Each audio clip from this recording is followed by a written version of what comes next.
There's not much information available on George McMurray, but I'm very suspicious that he's an important character, and I'll get into why. I'm going to start here. This is a document, an FBI document from 11/23/63, the day after the assassination. On 11/23/1963 at 12:41 p.m., Frank Cooney, Counselor, Texas Employment Commission, 2707 Forest, Dallas, telephonically advised that a Mrs. Kittrell, a counselor with their commission in the C&I office, 1025 Elm, had an applicant on Wednesday by the name of McMurray, who was living at the YMCA. Allegedly, he admitted on the application that he had been convicted twice for subversive activities in New York City, New York. Cooney added that the man further claimed he was a member of the John Birch Society and that his membership was keeping him from obtaining employment in Dallas, Texas. Cooney advised that he did not see this individual personally, but that the descriptive information concerning the man was on the application form filled out by Kittrell, and it was presently in his office. He said the form could be made available today if desired, or on Monday.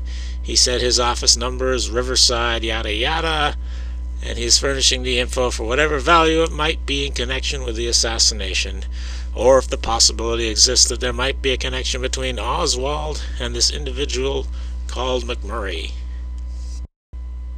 Now, the Kittrell mentioned here is Laura Kittrell, a counselor with the Texas Employment Commission, and she, subsequent to this, comes forward, or attempts to come forward, with a story. She tries to get the Warren Commission to pay attention to her. She tries to get, or she writes a letter to Robert Kennedy. She finally gets to talk to the HSCA in 1978. An extensive interview is done. She has written a 90-page account of her experiences allegedly interviewing Oswald as part of her job prior to the assassination. I was tempted to include what I'm doing on this video with a video on Kittrell, but I think it's legitimate to separate George McMurray from all of this because she never mentions George McMurray, and this statement that I just read is not something she put forward, not something she brought to anybody's attention apparently. It's Frank Cooney who found this interview, and he's the one that called the FBI about it. So what I'm going to do is separate this completely from Laura Kittrell, even though she wrote up a report of an interview she did with George McMurray. She did that as part of her job, so I'm viewing this simply as a document of the Texas Employment Commission and not having anything to do with the assertions of Laura Kittrell. I think that's the way to approach this issue, and Laura Kittrell will get her own video eventually. Apparently this Texas Employment Commission document does not exist in the evidence, but the FBI apparently did go pick it up and investigate, because they did reference it in a subsequent document, which I don't see a date on, that I took this from. This is actually about Kittrell when they were investigating her because she was saying things that they didn't like apparently. But anyway, they refer to this. They say files of the Dallas FBI office include information that on November 23, 1963, Frank Cooney, counselor, Texas Employment Commission, called to inform he had received information from Miss Laura Kittrell, a fellow employee, that she had interviewed a person on Wednesday, November 20th, 1963, who had professed to have a subversive background. She had reported the matter as having possible connection with Lee Harvey Oswald. Inquiry into the matter on November 23, 1963, resulted in the identification and interview with the person Miss Kittrell had in mind. No connection of any nature whatsoever with Oswald was disclosed by this inquiry. Now, presumably this FBI document is based upon what I read first, yet it seems to represented a little differently. It says, here it says, Kittrell had reported the matter as having a possible connection with Lee Harvey Oswald. That's not what it says in the first FBI document. So either whoever wrote the second document is interpreting things his own way, or there's more information that is no longer in the record regarding how this came to the FBI's attention. The way I read the first document, it sounds as if Frank Cooney found this in the files, and Kittrell had nothing to do with bringing it to the attention of Cooney or the FBI. And I think that's probably the way it was, because that's all that's in the record.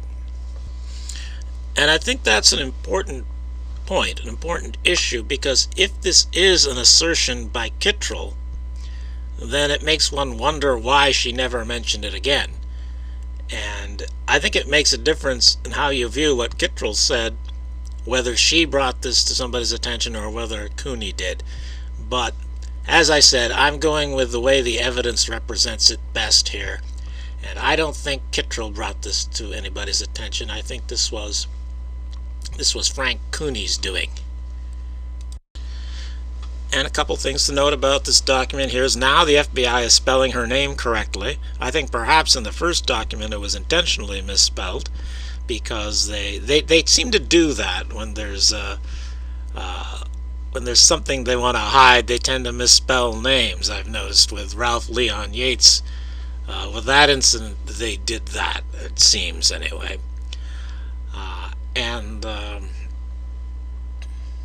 Also, I think it's very strange, they don't mention the name of the person in this document, the McMurray person. You would think, just for internal purposes, they would want that name there so that another investigator would be able to make a connection if there was one to be made. So what I'm getting from this is that George McMurray is a person of importance that the FBI doesn't want anybody to know about. McMurray's name appears in only one other place in the evidence, and that's in the Warren Commission testimony, when the Warren Commission is interviewing a Mr. Wilcox associated with the YMCA. And it's incidental here. This is not, they're not questioning about George McMurray, they're questioning about Oswald to see if he was receiving money orders at the Y. But from this information, they recite the names of some people who did receive money orders, and one of them is George McMurray. And that's how we know his first name is George. And we also know from this information he received a money order on October 4th, 1963, and he received one on November 28th, 1963. So apparently McMurray, we can conclude, was there at least from October 4th to November 28th. And also one should note that Oswald stayed at this same place October 3rd. Of course, that does not prove there's a connection. But in the previous document, it said that no connection of any nature whatsoever with Oswald was disclosed by their inquiry. Well, if they had done any serious inquiry, they would have realized, I think, that George McMurray and Oswald probably were both at the Y at the same time. And that's a connection. It may not be a connection that proves anything, but it is a connection. And a real investigation, I think, would make note of that. So we know George McMurray stayed at the Y for some period in October and November. We know that he has a connection to Plainfield, New Jersey. And we know that he, or that Laura Kittrell wrote down at least on his interview form, that he had been convicted of subversive activities in New York City and was a member of the John Birch Society. And I'll also note here that Jack Lawrence also happened to be staying at this very same place. I'm not going to get into Jack Lawrence here, but I think it's worth noting that down. And So you've got Jack Lawrence. Lee Harvey Oswald apparently was there just for that one evening, October 3rd. And Jack Lawrence apparently came after that. And George McMurray, we only know of him being there on October 4th because he received a money order, but one might think it likely that he was there before that. Information on George McMurray is hard to come by, but I think I found him in the 1940 census. As a 2-year-old, living in Queens, New York at the time, and subsequent information reveals him to be George McMurray Jr., and so it makes sense that this is he because his father's name is also George McMurray. So apparently he was living in Queens in 1940, and apparently a letter of his was published in April 1962 in The New Guard, a magazine of young Americans for freedom, which is, and that's Barry Goldwater there, surrounded by red. We want Barry. Well, he wrote a letter here. Dear Sir, the current issue of NG wrongly states that I have contributed to New Individualist Review. I never have. I do write for young William Regnery's Individualist, and told you so in one of my letters to you. Apparently you confused the latter with NIR. I would greatly appreciate your correcting this error in your next issue, as I imagine Mr. Regnery would. And here he says he's in Plainfield, New Jersey. That's where the guy at the Y got his money orders from. So this is almost certainly the same person, and he's associated. This isn't the John Birch Society. They don't publish The New Guard, but it's the same milieu, if that's how you say the word. And on the lower right there, you can see Barry Goldwater apparently holding an issue of the magazine. And so I think it's kind of strange that I can't find anything else about George McMurray. Apparently he was a writer. Apparently he told Laura Kittrell that he had been convicted of subversive activities twice in New York City. I don't know if that would have been before or after April 1962, but it couldn't have been much time either way. It had to be in the same time period.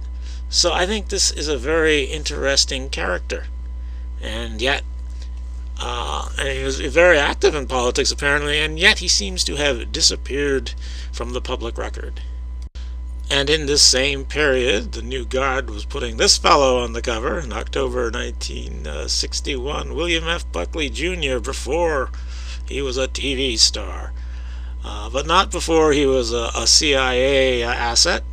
Was on the cover of the New Guard. Now, McMurray did not write for the New Guard, but apparently they were friendly enough with him to publish his letters. Well, that's it. That's all I can find. So I can't say anything really definitive about George McMurray. I just think he's a person of interest these many years later, and that there must be more information on him. If he really was convicted of subversive activities, that information should be there somewhere for people who know where to look for it. And if he was a writer, one would think that, and very politically on the far right, you would think that he would not have disappeared so completely from the record, and he probably didn't, unless he assumed a new identity. But I can say no more, except that I'm very suspicious of this fellow.